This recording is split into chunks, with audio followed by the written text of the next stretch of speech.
They handed my 3-year-old a broken doll and smirked. I didn't say a word. Not then. My name is Alina Morris, and until that afternoon, I still believed silence could keep the peace. It was supposed to be a small family gathering, nothing fancy. No decorations, no long speeches, no expectations. Just a Sunday lunch at my parents' house. The same house where I grew up learning when to speak and, more importantly, when not to. My daughter Lily had just turned 3 the week before. She still mispronounced words, still believed toys had feelings, still waved goodbye to cartoons when the credits rolled. She carried her favorite stuffed rabbit everywhere, the ears worn thin from years of love. She trusted easily.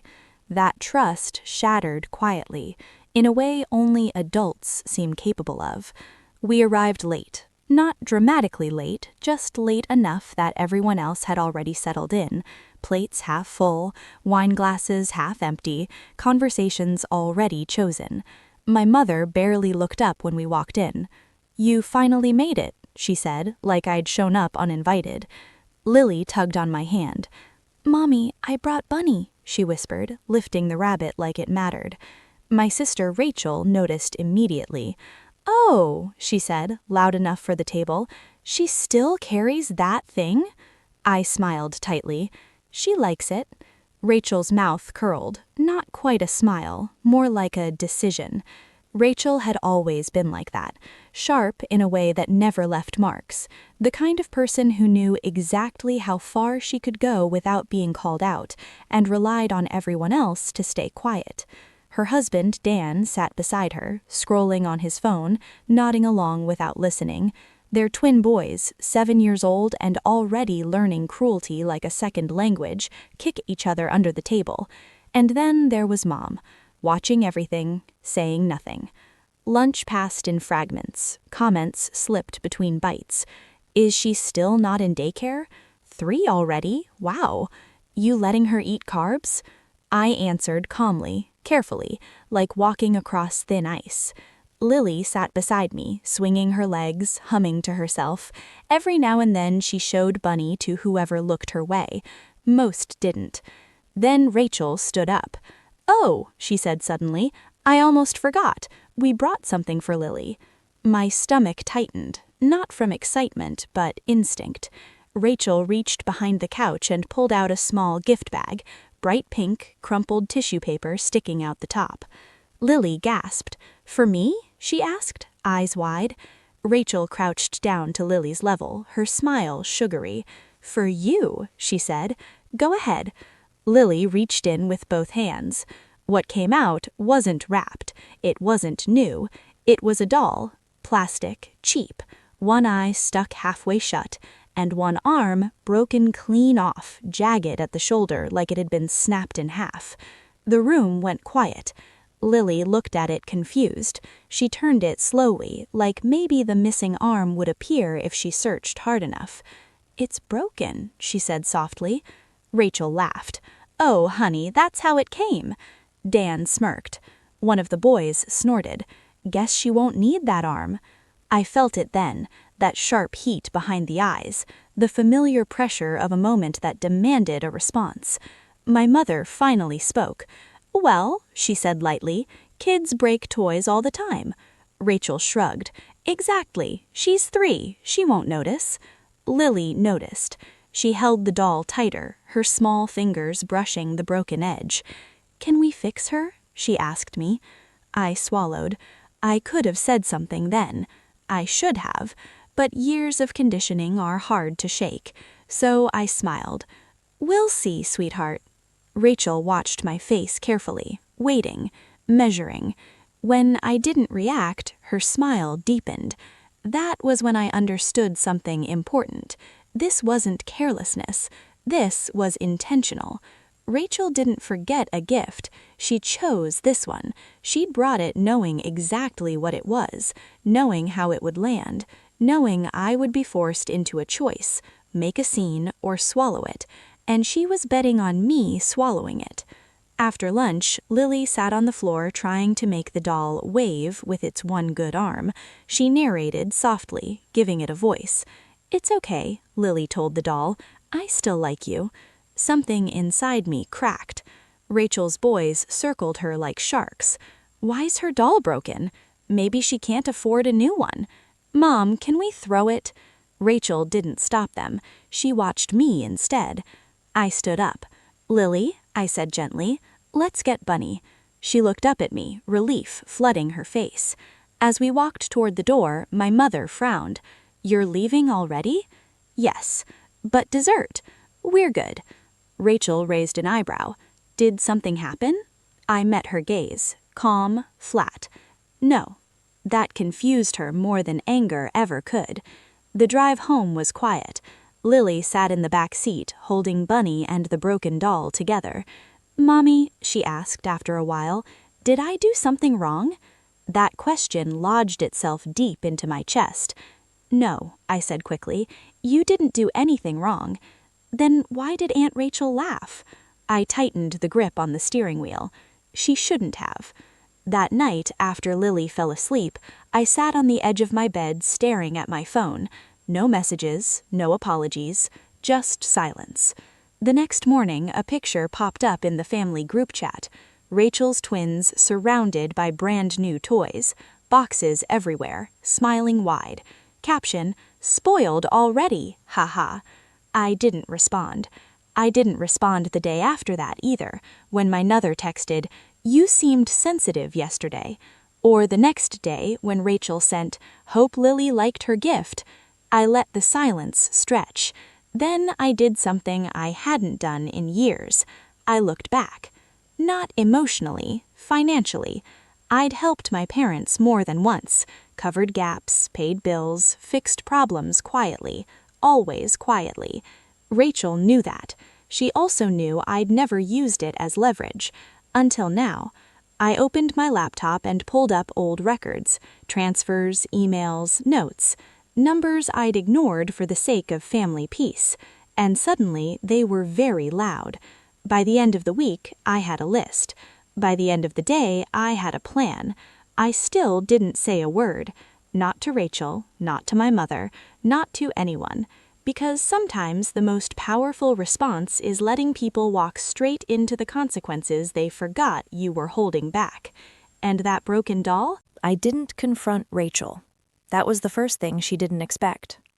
A week passed, then two. No angry texts, no passive-aggressive posts, no emotional outbursts. I showed up to work, picked Lily up from preschool, cooked dinner, read bedtime stories, and tucked her in every night like nothing had happened. But inside me, something had changed. I wasn't hurt anymore. I was clear. The broken doll sat on the top shelf of Lily's closet. She didn't ask for it again. She didn't play with it. She'd quietly decided it wasn't safe. That realization hurt more than the moment itself. Children learn quickly who treats them gently and who doesn't. One evening, my mother called. "You've been distant," she said, skipping any greeting. "I've been busy." "With what?" "With my life." A pause. "You know Rachel didn't mean anything by it." I leaned against the kitchen counter, watching Lily color at the table. "She gave a 3-year-old a broken doll and laughed," I said calmly. "What exactly was the meaning?" "She probably just grabbed something quickly." "No," I interrupted. My voice was steady. "She didn't." Another pause. Longer this time. "Well," my mother sighed, "family doesn't keep score." I smiled to myself. "I agree. That's why I never did." And then I hung up. That same night, I sent 3 emails. The first was to my parents' mortgage company. The second was to the accountant who handled my late father's estate. The third was to my lawyer. Nothing dramatic, no accusations, just questions, requests, clarifications. By the end of the week, answers started coming back, and suddenly everything made sense. Rachel's confidence, her smirks, her certainty that I'd stay quiet. For years, I'd been quietly covering gaps, helping my parents when bills ran short, paying property taxes one year when my mother forgot, lending Rachel money for temporary emergencies that were never repaid. I never announced it, never reminded them. Rachel took that silence as weakness. She assumed the support would always be there. What she didn't know was that every transfer had a record, every favor had a trail, and every kindness had limits. The next family gathering was Rachel's idea. Sunday dinner, her house. I almost didn't go, but Lily surprised me. "Can I wear my yellow dress?" she asked that morning. "The one Grandma likes?" I looked at her, so small, so unaware of the things adults do to feel powerful. "Yes," I said, "you can wear whatever you want." Rachel greeted us at the door, her smile practiced. "There she is," she said loudly, "our little princess." Lily hid behind my leg. Rachel's eyes flicked to me. Still calm, still quiet. The table was full, laughter loud, wine flowing. Rachel was in her element. Halfway through dinner, she raised her glass. "I just want to say," she said, "how grateful I am for family, for everything Mom and Dad have done for us, and how lucky we all are." She looked directly at me. Something in her tone shifted, and how some people forget where they came from. The table went quiet. My mother cleared her throat. I took a sip of water. Then I stood up. "Actually," I said gently, "this is a good moment." Rachel froze. "I've been meaning to share something, since we're talking about gratitude." My mother's eyes widened. Rachel laughed nervously. "Oh, wow, is this a speech?" "No," I said, "just information." I reached into my bag and placed a folder on the table. Receipts, statements, dates. "I've covered Mom and Dad's mortgage shortfalls for 4 years, property taxes twice, medical bills once." My mother stared at the papers. Rachel's smile disappeared. "I also loaned Rachel and Dan money for daycare, car repairs, and temporary emergencies, totaling just under $40,000. Dan sat up straighter. Rachel's voice sharpened. "Why are you bringing this up now?" "Because," I said calmly, "I've decided to stop." Silence swallowed the room. "You can't just—" Rachel started. "I can, and I have." My mother's face flushed. "You never said it was a loan," Rachel snapped. "I never said it wasn't," I replied. "You assumed." Dan looked at Rachel. "You said your sister didn't help." She looked away. "I've already notified the bank," I continued. "Any future payments will need to come directly from you." My mother stood up abruptly. "You're embarrassing us." "No," I said quietly. "I'm being honest." Rachel's voice rose. "This is about that stupid doll, isn't it?" The room froze. I finally looked at her fully. "No," I said. "It's about respect." Rachel laughed harshly. "She's 3. She won't remember." I leaned forward slightly. "She already does." Rachel scoffed. "You're overreacting." "Maybe, but I'm also done." I picked up my folder.